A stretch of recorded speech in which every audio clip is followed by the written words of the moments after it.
பெரியவங்க சொல்லுவாங்க, எது வேலை இல்லைன்னா ஏதோ ஒன்று பண்ணடா சொல்லிட்டு. அந்த மாதிரி நடிப்பு தான் நமக்கு தெரியும். இவ்வளோ காசு கொடுத்தீங்கன்னா என்ன தெரியாது. ஆனால் நடிக்கிறதுக்கு கூப்பிட்டீங்கன்னா டே நைட் ஒர்க் பண்ணுவோம். சும்மா வீட்டில் உட்கார முடியாது. ஒரு மனிதன் அவங்க இருக்கிற வயசில் எத்தனை படம் நடிக்கலாம்? 500-600 படத்தில் நடிச்சிட்டேன். எல்லா கேரக்டரும் நடிச்சிட்டேன். ஸோ ஏதாவது தொழில் மாற்றலாம் சொல்லிட்டு ஒரு டைரக்ஷனு, கதை, கம்போசிங்கு அது எல்லாம் என்னென்னோ பண்ணிகிட்ருக்கேன். ஏன்னா எனக்கு ஒரு ஆஃபீஸ் இருக்குது, அது ஃப்ரீயாக கொடுத்துருக்காங்க. ஸோ அங்கே உட்காந்து பண்ணிகிட்ருப்பேன். நான் எப்போவுமே வந்து வீட்டில் சப்போஸ் வீட்டில் இருந்தால் ஈவினிங் வந்து நாய் கூட்டிகிட்டு நான் குப்பத்தில் இருக்கிறேன். அண்ணா சாலை பாலக்கம் குப்பத்தில் பக்கத்தில் வீடு. அங்கே போய் 30 வருஷம் ஆச்சு. அந்த நாய் கூட்டிகிட்டு நான் பீச் வழியாக பீச் கிட்டே போவேன். தனியாக பார்ப்பேன். ஏதோ ஒரு இடம் இருந்தால் அங்கே போய் அந்த பழைய போட் வடைஞ்சு போன போட் மேலே உட்காந்து நாய் கூட விளையாடுவேன். இல்லை ஃபோனில் கீனில் பேசிகிட்டு இருப்பேன்.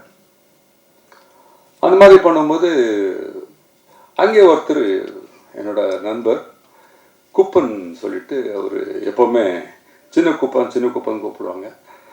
அவர் கொஞ்சம் பாலிட்டிக்ஸில் இருக்கார். அவர் நாங்கள் போனால் எப்போவுமே வருவார். என்னண்ணே என்ன பண்ணுறீங்கண்ணே சொல்லிட்டு வருவார். உங்களடா சொல்ல என்ன பண்ணுற போலியா மீன் பிடிக்கிறது இப்படி மாதிரி நேச்சுரலாக பேசிகிட்டு இருப்போம். எப்போவுமே நடக்கும். நான் போனால் கண்டிப்பாக அந்த ஊர்லேருந்து பார்ப்பார். அங்கேயே வீடு இருக்குது. அங்கேருந்து வந்து எங்கிட்ட பேசிட்டு போவார். அப்பப்போ எங்கன்னா பார்த்தா பேசுவார். ஒரு நாள் என்னன்னு தெரில எங்கிட்ட வந்தார். வந்து என்னண்ணா நீங்கள் போங்கண்ணே சொன்னார். என்னடா சொன்னேன், இல்லை நீங்கள் வந்து 30 வருஷம் ஆச்சு, மீன் பிடிக்கிறோம், அது இது எல்லாமே இங்கே இருக்குது. ஆனால் நீங்கள் இந்த மீன்காரங்க பற்றி மீனவரை பற்றி எதுவுமே நீ வந்து ஒரு படம் பண்ண மாட்டேங்கிறியே சொல்லிட்டு சொன்னார். நான் சொன்னேன், என்னடா எடுக்கிறது, நான் என்ன பெரிய டைரக்டராக நான் சும்மா நாங்கள் எடுக்கிறதுக்கு. இல்லைண்ணே பண்ணலாண்ணே, பாருங்கண்ணே ஒரு நல்ல படம் பண்ணுங்க, இந்த கடல் பற்றி இந்த மீன்காரங்க பற்றி அவங்க கஷ்டப்படுறதெல்லாம் கொஞ்சம் காட்டுங்க படத்தில் சொன்ன உடனே நான் சொன்னேன், இல்லை குப்பம் இப்போ நான் வந்து கமல் சார் நடிச்சிட்டாரு, எல்லாம் பெரிய பெரிய டைரக்டர்லாம் பண்ணிட்டாங்க, இப்போ நான் என்னடா பண்ண முடியுது? இல்லை ஒரு ஸ்மக்லிங் படம் அது எல்லாமே வந்துச்சு, என்ன பண்ண முடியும் சொன்னோன்னே இல்லை நான் ஏதோ பண்ணுங்க சொன்னாங்க. சரி என்னடா இவன் சொல்கிறான், சரி பார்க்கலாம் இருக்கப்போ சொல்லிட்டு நான் நாய் கூட்டிகிட்டு வந்துட்டேன் வீட்டுக்கு. அது நைட்டு உட்காந்தோடனே இவன் விட்டா இல்லை ஒரு இது மைண்டில், நான் என்னடா இது எப்படி சொல்கிறேன், மீனவரை பற்றி என்ன நான் வந்து கதையை எடுக்க முடியும் சொல்லிட்டு உட்காந்தேன். ஃப்ரெஷ் ஆகிட்டு உட்காந்து ஒரு பேக்கு வச்சு உட்காந்தேன். சரி ஏசி ஓடிட்டுருக்கு, டிவி ஓடிட்டுருக்கு. பார்த்தேன் 9 மணி ஆச்சு, 10 மணி ஆச்சு, 11 மணி ஆச்சு. இந்த பெக் அப்படி இருக்கு. நான் யோசிச்சுட்ருக்கேன். வீட்டில் வந்து கூப்பிட்டாங்க, என்னங்க சாப்பிட்றது இல்லையா, 11 மணியாக சொன்னாங்க. சாப்பிட்றமா, நீங்கள் சாப்பிட்டு தூங்கிடுங்க, நாங்கள் எனக்கு அப்படி வச்சுடுங்க சொல்லிட்டு சொன்னேன். 12 மணி ஆச்சு நைட்டு. பெக்கு போடல, ஒன்றும் பண்ணல. 12:30 மணிக்கு ஒரு லைன் வந்துச்சு. ஒரு மீன் பிடிக்கிற பையன், ஒரு மார்வாடி பொண்ணு, வெஜ் நான்வெஜ், இதான் நான்வெஜ், வெஜ் நான்வெஜ். ஸோ இங்கே என்ன நடக்குது, என்ன படம், அதுதான் குப்பன். ஸோ இந்த மாதிரி இந்த படம் ஸ்டார்ட் ஆச்சு. இந்த டைமில் நம்ம பைலட் வந்து இந்த நம்ம இது வந்துச்சு, கரோனா வந்ததுனால 10 நாள் பாம்பே, 10 நாள் டெல்லி, 10 நாள் ஹைதராபாத் சுற்றிட்டு இருந்தார். நான் சொன்னேன், வயசு வந்த பையன் இப்படி ஊர் அழிச்சிட்டு இருந்தா எப்படிடான்னு சொல்லிட்டு அவனை ஹைதராபாத்தில் சொன்னேன். எங்கள் ஃப்ரெண்ட் இருக்கார், அவர்கிட்ட போய் கொஞ்சம் ஆக்டிங் ப்ராக்டிஸ் பண்ண சொன்னேன். அவன் என்னமோ தெரியல, நான் சொன்ன டைமு அவன் வந்து நேரம் அங்கே போயிட்டா. போன உடனே என் ஃப்ரெண்டு சொன்னார், என்னடா இவன் வந்து ஹீரோ ஆக்கிறது விட்டுட்டு பைலட் ஆக்கியிருக்கா, இப்படி இருக்கா பையன் சொன்னார். இல்லைடா அவனுக்கு வந்து அவங்க என்ன கேட்குறேன் அதான் கொடுக்க முடியும். பெரிய பையன் ஹீரோ ஆகிறேன்னு சொன்னால் சரி ஹீரோ ஆகிடு, இவர் பைலட்டு சரி பைலட் ஆகிடு. என் பெரிய பொண்ணு வந்து இன்டீரியர் பண்ணிட்டு சொன்னால் இன்டீரியர் பண்ணால் வந்து எதிரி யாரையும் வந்து நான் வந்து அவங்களோட என்ன இஷ்டப்படுறாங்க அதான் பண்ண முடியும். அதான் ஒரு ஃபாதரோட டியூட்டி. இப்போ போனால் ஒரு 3 monthஸில் நல்ல ஆக்டிங்கு எல்லாம் நல்ல டயலாக் எல்லாம் நல்ல ப்ராக்டிஸ் பண்ணிட்டார். பண்ண உடனே சரி வந்த உடனே வரும்போது அவர் அன்ஷேவ்டு, அப்படியே ஒரு ஃபிஷர்மேன் எப்படி இருப்பார் அப்படியே ஃபுல் தொப்பாக்கி எப்பெல்லாம் வச்சுட்டு. ஏன்னா டியூட்டி இருந்தால் தான் ட்ரிம்மாக இருப்பான் அந்த பைலட் சொன்ன உடனே. நான் அப்படியே பார்த்தேன், அவன் சொன்னா பாருங்க அதே மாதிரி பார்த்து என்ன இப்படி இருக்கான். காலையில் ஆஃபீஸ் வாடான்னு சொன்னேன். ஆஃபீஸ் வந்தா. இதுக்கு முன்னால் நானும் சுரேஷ் சார் வந்து இந்த கதை ரெடி பண்ணிட்டோம். நானும் சுரேஷ் சார், இந்த மதிய அழகர் நீங்கள் இருக்கார், அவர் அவங்க எல்லாம் சேர்ந்து நாங்கள் வந்து கதை மேலே உட்காந்து என்ன எழுதலாம் என்ன பண்ணலாம் சொல்லிட்டு பேசிகிட்டு இருந்தோம். கதை ரெடி ஆயிடுச்சு. ஹீரோ யார்? சரி, சுரேஷை சொன்னார், அவர் போடலாம், இவர் போடலாம், அவர் போடலாம், பாக்யராஜ பையன் போடலாமா, இவர் போடலாமா, இல்லை சௌதரி சார் பையன் போடலாம், அந்த மாதிரி ஏதோ பேசிகிட்டு இருந்தோம். நம்ம ஹீரோ வந்தார். வந்த உடனே இந்த தேவ் வந்து ஆஃபீஸ்க்கு வந்த உடனே ஒரு ஹீரோ வராரு, நீங்கள் ஜஸ்ட் பாருங்கள் சுரேஷ் வந்து உள்ளே வந்தார். உட்கார்ந்த உடனே என்ன சுரேஷ் பார்க்குற, நான் சுரேஷ் பார்க்குறேன், சூப்பர் சார் சொல்லிட்டார். சரி நீங்கள் கதை சொல்லுங்கள் சொல்லிட்டு நான் சொன்னால் கேட்க மாட்டான், அதனால சுரேஷ் அந்த ரூமில் கூப்பிட்டு போய் கதை சொல்லுங்கள் சொன்னேன். கதை சொல்லிவிட்டு அவங்க பிடிச்சி போச்சு. அந்த மாதிரி இந்த படம் ஸ்டார்ட் ஆச்சு. ஸோ நான் சின்ன வயசில் அவன் வந்து நல்லா டான்ஸ் பண்ணுவான், பாட்டு பாடுவான், என்னென்ன பண்ணிட்டு இருந்தான். நான் அப்போ நினைப்பேன் இவன் தான் வந்து நெக்ஸ்ட் என்னோட தொழிலில் வரப்போகிறான்னு நினச்சேன். ஆனால் பெரிய பையன் வந்து காலேஜ் போன உடனே காலேஜில் அவனுக்கு எல்லாம் ஹீரோ சொன்ன உடனே அவன் ஹீரோ ஆகிட்டார், இவர் பைலட் ஆகிட்டார். இப்போ பார்த்தா திரும்பி இவர் அங்கேயே வந்துட்டார் திரும்பி. அதே வந்து ஒரு நேர்மை, அவ்வளோதான், அது ஒரு டைம். ஸோ அந்த மாதிரி ஆயிடுச்சு. அந்த படத்துக்கு வந்து ஹீரோ கிடச்சிட்டான். இப்போ செகண்ட் ஹீரோ வேணும். அதுக்கு என்ன பண்ணும்? சார் என்னோடய ஃப்ரெண்ட் ஒருத்தர் இருக்கார், லால் சார் சொல்லிட்டு. அவர் வந்து என் பையன் சார் ஏதோ சினிமா பாட்டு பாடுற, அது பண்ணுற, இது பண்ணுற சொல்கிறாரு, ஆனால் கொஞ்சம் ஷார்ட்டாக இருக்காரு, அவருக்கு எப்படியாவது நீங்கள் கொஞ்சம் பாருங்களேன் சொன்னேன். நீங்கள் அனுப்புங்க, நான் பார்க்குறேன்னு சொன்னேன். வந்தார், பார்த்தா சூப்பராக இருக்குது, ரேப் சாங் பாடுறாரு, நல்லா பேசுகிறாரு, நல்ல படித்தவர். அது வேறு அமெரிக்கா போக வேண்டியது அவர் ஆக்சுவலி, அங்கே டியூட்டி ஜாபுக்கு.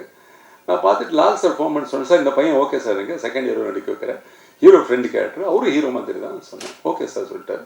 அந்த மாதிரி செகண்ட் ஹீரோ உள்ளே வந்துட்டார். சரி, இப்போது ஹீரோயின் யார் சொல்லிட்டு மலையாளத்தில் இருக்கிற அந்த ஆர்டிஸ்ட்டு கோஆர்டினேட்டர் பண்ணியிருப்பாங்க, அவங்க எல்லாரையும் தேடி பார்த்தோம், யாரும் கிடைக்கல.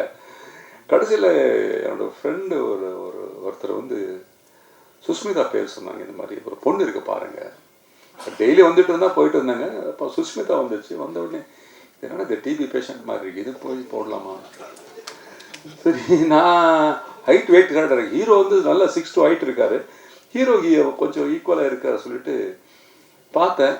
பார்த்துட்டு சரி சுரேஷ் என்ன சொன்னேன், சார் மார்வாடி பொண்ணு கரெக்டாக இருக்கும் சார் சொன்னார் சுரேஷ். சரி, அந்த ட்ரெஸ் எல்லாம் மாற்றி எல்லாம் போட்டு எல்லாம் பார்த்தோம். ஒரு மார்வாடி பொண்ணு மாதிரி இருந்தது, கொஞ்சம் ஹிந்தி தமிழ் மிக்ஸ் பண்ணி பேசுகிற மாதிரி. சரி, இந்த பொண்ணு ஓகே பண்ணிட்டோம். அடுத்தது வந்து செகண்டு ஹீரோயின் கேரக்டர். அது என்னென்னா ஒரு மீன் பிடிக்கிற, அது ஒன் சைடு லவ் ஒரு மாதிரி. கமல் சாரும் சில்கும் நடித்த மாதிரி ஒரு கேரக்டர். அது வந்து ஒரு பிரியான்னு சொல்லிட்டு பொண்ணு, அந்த பொண்ணு பார்த்தோம், அது ஓகே ஆயிடுச்சு. ஸோ அந்த மாதிரி சரி, நான் ஒரு படம் பண்ணிட்டு இருந்தேன், தண்ணீர் சொல்லிட்டு. அந்த படத்தில் வந்து ஒரு பையன் நடிச்சிட்டு இருந்தான், ஒரு ஹைட் வெயிட் நல்லா இருக்கான். சரி, பார்த்தா அவங்களோட ஆஃபீஸ் என்னோடய ஆஃபீஸ் கீழே தான், டி நகரில். நான் இன்றைக்கி வந்து ஆஃபீஸ்க்கு வந்த உடனே இந்த பையன் நின்றுட்டு இருந்தான். வாடாங்க சொன்னேன், என்ன பண்ணுறீங்கன்னு சொன்னேன். இல்லை சார், இங்கே டைரக்டருக்கு பார்க்க வந்திருக்கேன், மேலே வா சொன்னேன். மேலே கூப்பிட்டு போய் அவன் தான் ஹைட் கார்த்திக். அவனுக்கு வந்த உடனே நான் சுரேஷ் சொன்னேன், சுரேஷ் இந்த அந்த வில்லன் கேரக்டர் உங்களுக்கு கரெக்டாக இருக்கும். பட் இது நாட் வில்லன், ஒரு கேரக்டர், ஃபிஷர்மேன், கொஞ்சம் பேராசை. ஸோ அந்த மாதிரி கேரக்டர். சரி, ஓகே சொன்ன உடனே அவன் ஓகே பண்ணிட்டோம். அவன் ரேப் சிங்கர், அவனால தான் இந்த படத்தில் நாங்கள் ரேப் சாங் வச்சோம். நம்ம ஹீரோ பாடினார், அவரு பாடினார், நம்ம ஆதி பாடினார், எல்லாம் பாடினாங்க. அதுக்கு மெயின் வந்து ரேப் சாங் இந்த படத்தில் வர்றதுக்கும் வாலிபால் மேட்ச் வர்றதுக்கு காரணம் இந்த கார்த்தி தான். அதுக்கப்புறம் சரி, அப்படியே இருக்கும்போது எல்லாம் அக்கா கேரக்டர் யார், ஸ்வேதா, அப்புறம் வந்து இன்னொரு கேரக்டர் எல்லாம் பார்த்து பண்ணிட்டோம். பண்ணும்போது எனக்கு விஜயகுமார் சொல்லிட்டு ஒரு ஃப்ரெண்ட் எனக்கு ஸ்னூக்கர் சொல்லி கொடுப்பார் எங்கள் காஸ்மோ கிளப்பில். அவர் வந்து எனக்கு ஒரு 1 இயர் பேக் வந்து என்கிட்ட ஒரு பையனை கூப்பிட்டு வந்து காட்டினார். சார், இந்த பையன் ட்ரம்ஸில் வாசிக்கிறான், நல்லா இது பண்ணுவார் சொன்ன உடனே நான் சொன்னேன், நான் எப்போ தேவை சொல்கிறேன், அப்போ அனுப்ப சொன்னேன். கரெக்டாக இந்த படம் ஸ்டார்ட் பண்ணி இந்த பையனை வர சொன்னேன். எளியா வந்தான். இல்லை எதாவது கம்போஸ் பண்ணிட்டு கொஞ்சம் இருந்தால் போட்டு காட்டுறா சொன்னேன். போட்டு காட்டினா ட்ரம்ஸ் எல்லாம் ஓகே. நானும் ஒரு ட்ரம்மர் தான், நானும் கிட்டாரிஸ்ட் தான். சரி, ஓகே வாடா சொல்லிட்டு அந்த மாதிரி ஒரு யங் ஜென்ரேஷன் எல்லாம் சேர்த்துருக்கேன். ஒரு கிழவனு கூட ஒரு யங் ஜென்ரேஷன் எப்படி இருக்கு பாருங்க. அதான் குப்பன் படம். எல்லாம் யூத்து தான் இந்த படத்தில். சுரேஷ் சொன்ன மாதிரி யூத் படம், இது டோட்டல் யூத் படம். ஸோ இதுக்கு யாரா ஃபைட் மாஸ்டர் சொல்லும்போது ஓம்கார் ரொம்ப நண்பர், எனக்கு ரொம்ப ஒரு பிரதர் மாதிரி. ஏன்னா எல்லா ஃபைட்டர்ஸும் எனக்கு ரொம்ப க்ளோஸு, அதில் இவரும் ரொம்ப க்ளோஸு. ஏன்னா நான் ஃபைட் இல்லாத படமே இல்லை நான் நடித்த படத்தில். ஸோ அந்த மாதிரி நமக்கு சூப்பராயன் எல்லாம் வந்து எனக்கு ரொம்ப க்ளோஸ். ஸோ அப்போது ஓம்கார் வந்து நான் கேட்ட இதுக்கு வந்து பண்ணி கொடுத்தாரு. அது வந்து பெரிய பையன் வந்து நான் சொன்னேன் பையன் எப்படி மாஸ்டர் சொன்னேன், இல்லை லெக் நல்லா போகுது, நான் அதை வச்சு பண்ணிக்க சொன்னேன். அதே மாதிரி வச்சு நல்லா விளையாடினார். நல்ல கிளாப்ஸ் கேட்ட நாங்கள் பார்த்தோன்னே நல்லா இருக்குது. சரி இது கேமராமேன் யார், இன்னும் யார், ஒருத்தன் தான் எனக்கு இருக்கிறது. சின்ன வயசுலேருந்து கூட இருந்தவன், கன்னடா படத்தில் ஓட்டுவேன். நான் எல்லாம் நான் ஹீரோ நடிச்சிட்டு இருந்தேன், அவன் கேமராமேனாக ஒர்க் பண்ணிட்டு இருந்தான், அசிஸ்டண்டாக கேமராமேனாக. சரி அவனு கூப்பிட்டேன். சரி அவன் வந்து சரி பண்ணலாம்னு சொன்னார். அந்த மாதிரி ஒரு ஒரு ஒரு ஃபேமிலி மாதிரி நாங்கள் இந்த படம் பண்ணிருக்கோம். குப்பன் படத்தில் வந்து நாங்கள் எதுவுமே வந்து கமர்ஷியலாக பண்ணணும், இல்லைன்னா இந்த படம் நல்லா ஓடுறதுக்கு எதாவது பண்ணணும்னு சொல்லிட்டு நாங்கள் வந்து ஃபோர்ஸாக எதுவும் சேர்க்கலை. கதையில் என்ன இருக்கோ அது மட்டும்தான் நாங்கள் வந்து, அது கதைக்கு என்ன வேணுமோ அதை மட்டும் பண்ணிருக்கோம். அது வந்து நமக்கு சுரேஷ் சொன்ன மாதிரி இதில் வந்து கமர்ஷியலாக பண்ணலாம். கமர்ஷியல் பண்ணோன்னா எங்கிட்ட 5-10 கோடி வேணும், நான் எங்கே போகிறது. ஸோ அந்த மாதிரி பட் கமர்ஷியல் கதையில கமர்ஷியலாக ஃபைட் வேணும் அது வேணும் சொன்னால் நான் பண்ணலாம். விக்ரம் படத்தில் பாருங்கள், கமல் சார் அது இத்தனை வருஷத்துக்கு அப்புறம் திரும்பி வந்து ஒரு பெரிய ஹிட் கொடுத்தாரு. ஏன்னா அந்த படத்துக்கு தேவைப்படுது. அதில் விஜய் சேதுபதி சார் இல்லை, எல்லாருமே அதில் நல்லா அந்த கேரக்டர் பண்ணிருக்காங்க. நான் ரீசெண்டாக ஒரு படம் பார்த்தேன், மகாராஜான்னு சொல்லிட்டு. எனக்கு உண்மையிலே ரொம்ப பிடிச்சி போச்சு. ஏன்னா அந்த மாதிரி ஒரு படம் உண்மையிலே அது தமிழ் இண்டஸ்ட்ரியில் வந்து இந்த மாதிரி படம் வந்து இன்னைக்கு திரும்பி மக்கள் எல்லாம் தேட்டருக்கு வர மாதிரி பண்ணுறாங்கன்னா அது வந்து கிரேட். ஜெயிலர் படம் ரஜினி சார். ஸோ அந்த மாதிரி ஒரு நல்ல படம் எல்லாம் வரணும். இப்போ அடுத்தது கோட் வரப்போகுது விஜய்து, நம்ம தளபதி. ஸோ இது மாதிரி பெரிய பெரிய படம் வந்தால் தான் நாங்கள் இருக்க முடியும். இப்போ எல்லாம் சிங்கிள் ஸ்க்ரீனில் தூக்கி போடுறாங்க. படம் எப்படி எடுக்கிறது, படம் எடுக்கிறது ஓகே, ரிலீஸ் பண்ணுறது எப்படி? இப்போ நீங்கள் பாவம் நமக்காக எல்லாருக்காக இவ்வளோ எழுதுறீங்க, எல்லாம் பண்ணுறீங்க, ஒரு கான்ட்ரவர்சி இல்லாமல் நல்ல பாராட்டி எழுதுறீங்க ப்ரெஸ்ஸில். பட் தேட்டருக்கு வரணுமே, தேட்டருக்கு யாரும் வர மாட்டேங்கிறாங்க, அதான் ஒரு குறை. பட் படம் நல்லா இருந்தால் கண்டிப்பாக வராங்க, நான் இல்லைன்னு சொல்ல. இப்போ பார்த்திபன் சார் டீம்ஸ் வந்து சூப்பராக போச்சு, நான் சொல்கிறேன், நல்ல பேர் அவருக்கு. நான் இது வந்து நான் என்ன சொல்கிறேன்னா, கதையில வந்து அவங்க புதுசாக எதாவது பார்க்கணும் விரும்புகிறாங்க. பழைய கதையை வந்து நான் வந்து உண்மையில அது எப்படின்னு தெரில. நான் இந்தியன் பார்ட் 2 கூட அப்போ நான் நடிக்க வேண்டியது நடிக்கலை. அந்த படத்து கேரக்டர் அந்த படத்தில் சங்கர்னு கூப்பிட்டார், நான் நடிக்கலை. பட் படம் பார்த்தேன், அது சங்கர் படம் மாதிரி இல்லை. உண்மையிலே நான் இது கான்ட்ரவர்சியாக சொல்ல, is our boy, Shankar is my boy. என் கூட நிறைய ஒர்க் பண்ணிருக்காரு அவர். அந்த படம் படும்போது சங்கர் தூங்கிட்டாருன்னு தெரில, அந்த மாதிரி இருக்கு. ஏன்னா சங்கர் படம்னா ஒரு சாங் இருக்கும், சூப்பர் சாங் இருக்கும், சூப்பர் ஃபைட் இருக்கும், எதுவுமே இல்லை. Kamal sir one man army எவ்வளோக்கு பண்ணுவார் பாவம் அவர், சொல்லுங்கள். அவர் சூப்பர் கெட்டப்பில் சூப்பராக இருக்குது. பட் எனக்கு சங்கர் எங்கேயும் நான் பார்க்கல படத்தில். பட் ஓகே, எனிவே அந்த எல்லா டைம்லையும் நாங்கள் சக்ஸஸ் பண்ணுவோங்கிறோம் ஓகே. பட் படம் நல்லா இருக்குது, இல்லைன்னு சொல்ல. அந்த மாதிரி நான் என்ன சொல்கிறேன்னா, சினிமா இண்டஸ்ட்ரிங்கிறது இப்போ வந்து நமக்கு இவ்வளோ ஒரு பாட்டத்தை வந்து கற்றுக் கொடுக்குது. ஏன்னா சின்ன தப்பு பண்ணாலும் அது வந்து அடி வாங்க போகிறோம். யாரும் இல்லை, மக்கள் வரமாட்டாங்க, அவ்வளோதான், வேற ஒன்றும் இல்லை. அதுக்கு நீங்கள் என்ன எழுதினாலும் சரி, என்ன பண்ணாலும் சரி, என்னை பற்றி என்ன சொன்னாலும் சரி, தியேட்டர் வரணும். அதுதான் நமக்கு மெயின்.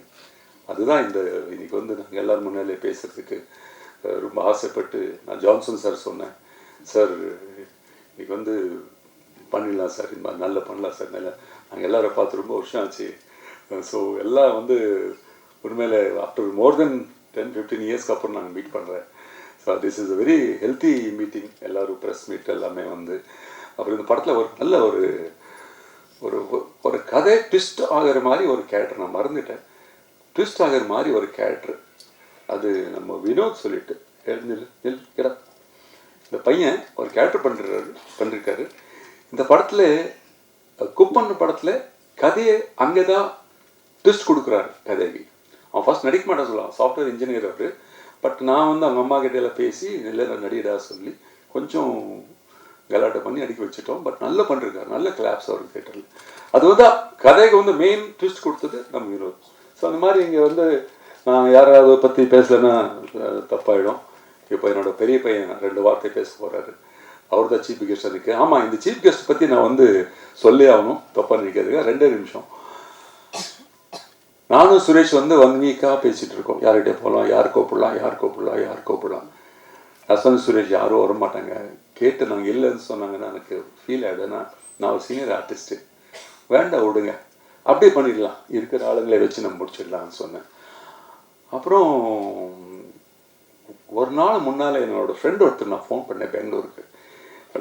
ஒரு பெங்களூர் வேறு ஒரு நல்ல ஒரு ஹீரோ கூட்டம் நீங்கள் நிப்பாட்டலாமா, அப்படி இல்லை தெலுங்கில் ஒரு பாலகிருஷ்ணா மாதிரி ஒரு ஹீரோ கூட்டம் நிப்பாட்டலாமா ஆடியோ ரிலீஸ்க்கு. ஆசை இருக்கும் எல்லாருக்கும். சொல்லும்போது அவர் சொன்னார், உங்கள் வீட்டிலே ஒரு பெரிய ஹீரோ இருக்கான், பெரிய பையன், என்ன அவன் ஹீரோ மாதிரி தெரியல உனக்கு கேட்டாங்க.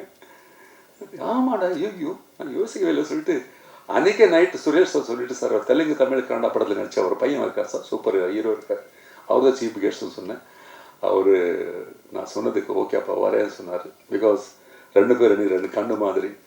ஸோ திஸ் இஸ் வாட் எனக்கு வந்து இன்னைக்கு 2 பசங்க, 3 பசங்க, பெரிய பொண்ணு, 2 பையன், நான், என் பேர் இருக்கான், எல்லாருமே இன்னைக்கு ஒரு சந்தோஷமாக இருக்கிறோன்னா ஒரே ஒரு ஆள் தான் அது காரணம். அது என்னோட பொண்டாட்டி. அவங்க தான் வந்து இதெல்லாம், அவங்க தான் நான் என்ன கோவப்பட்டாலோ, என்ன சொன்னாலும், என்ன திட்டினாலும் அவங்க வந்து அதில் இல்லை, அவங்க சொல்லுவாங்க இதுதான். இன்றைக்கி அவங்க வந்து இந்த அளவுக்கு வந்து அவங்க வந்து இருக்கிறாங்கன்னா, எஜுகேஷன் இருக்கட்டும், ஒரு பிஹேவியர்ஸ் இருக்கட்டும், இல்லைன்னா ஒரு இது இருக்கட்டும், எல்லாத்துக்கும் காரணம் மை ஒய்ஃப். ஏன்னா நான் காலையில் போன நைட் தான் வருவேன் ஷூட்டிங் போயிட்டு. So she has taken and she has played very beautiful ஒரு கேரக்டர் என்னோட லைஃப்பில். வந்து என் ஒய்ஃப் இல்லைன்னா எனக்கு இந்த அளவுக்கு நான் வந்து சக்ஸஸ் பார்த்துருக்க மாட்டேன். ஸோ அங்கிறது ஏன்னா எல்லாருமே சொல்கிறாங்க சினிமாக்காரங்களுக்கு வந்து ஃபேமிலி நல்லா இருக்காது, வீட்டுக்கு போனால் இருக்காது, வந்து சண்டே தான் நடக்கும், அது நடக்கும், இது நடக்கும். ஆனால் நம்ம வீட்டில் ஒன்றும் இல்லை. நம்ம ஒய்ஃப் சொல்லுவாங்க, நீங்கள் உள்ளே வரும்போது கேட் வெளியிலே சினிமா மறந்துட்டு உள்ளே ஒரு ஹஸ்பண்டாக வாங்க, ஒரு அப்பனாக வாங்க, ஒரு தகப்பனாக வாங்க, ஒரு தாத்தாவாக வாங்க சொல்லுவோம். ஸோ அதுதான் நான் வந்து பண்ணிட்டுருக்கேன். இன்றைக்கி நான் சந்தோஷமாக இருக்கிறேன், ஹாப்பியாக இருக்கிறேன்னா because of my family, my kids, அவ்வளோதான். தேங்க்யூ. இப்போ நம்ம பெரிய பையன் பேச போகிறாரு, ஏதோ தப்பாக பேசுகிறத மன்னிக்கணும். தேங்க்யூ.